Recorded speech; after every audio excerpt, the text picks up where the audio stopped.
Hiking into a good camp location. The foundation of a good hunt starts long before you spot a buck. It starts with where you sleep. In the mountains, a good camp isn't just comfortable, it's strategic. Close enough to glass the best country at first light, but far enough away from travel corridors to not educate the deer. On a map, it's just a flat bench or a notch in the timber, but in real life, it's a base for operations and your lifeline.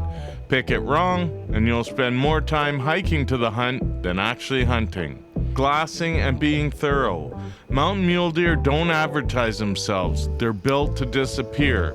That's why the glass is the most important tool. Find a productive area, green pockets, feed slopes, shadow timberlines, and then work it. Let your eyes pick apart the country in sections. Then stop and just watch. The flicker of an ear, the turn of a head, sometimes it's all you get. Hunting here isn't about covering the most ground with your feet, it's about covering it with your eyes. Reading the land. Every basin tells a story if you know how to read it. Where the green vegetation clings to seeps and streams, you'll find feed. Where the windswept ridges meet dark timber, you'll find bedding. Saddles between drainages become travel corridors, and those transition zones where food, cover, and security meet are where deer spend most of their lives. To an untrained hiker, it's just scenery, but to a hunter, it's a map to where life happens. And if you listen to it long enough, the land will tell you exactly where to look. Stalking and getting into position. Spotting a buck is only half the job. Closing the gap is where the hunts are won and lost. In the mountains, you use everything. Wind in your face, sun at your back, terrain to hide your approach. There's a rhythm to it. A few slow steps, then stillness, moving only when the deer's head's down. Some people who call hunters mindless killers have no idea how much thought goes into every move. It's not a rush to pull the trigger. It's a careful dance, and if you misstep, the mountain will remind you who's in charge. Packing out the meat.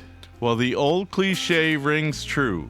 When the hunt ends, the real work begins. Breaking down the animal in the field, keeping the meat cool, dry, and clean, that's how you honor the life you've taken. We don't just haul antlers down the mountains, we carry the finest protein on the planet.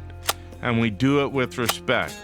We need to see that in the headlines. You never hear it as a soundbite for someone who's never set foot here before. But if more people understood how much care goes into this part of the hunt, the conversation about hunting would be a whole lot different. Hunting mule deer in the mountain isn't easy. It's physical, it's mental, and it forces you to confront both the beauty and the harshness of the wild places we live in. But that's the point. We're not here to conquer anything. We're here to participate, to take responsibility for the food we eat, to keep wild meat in our freezers, and to make sure that deer have space to roam for generations. The mountains don't care about politics, hashtags, or your opinion. But if you respect it and the animals that call it home, you might just get to bring a little piece of it back with you. That crusted up nice overnight.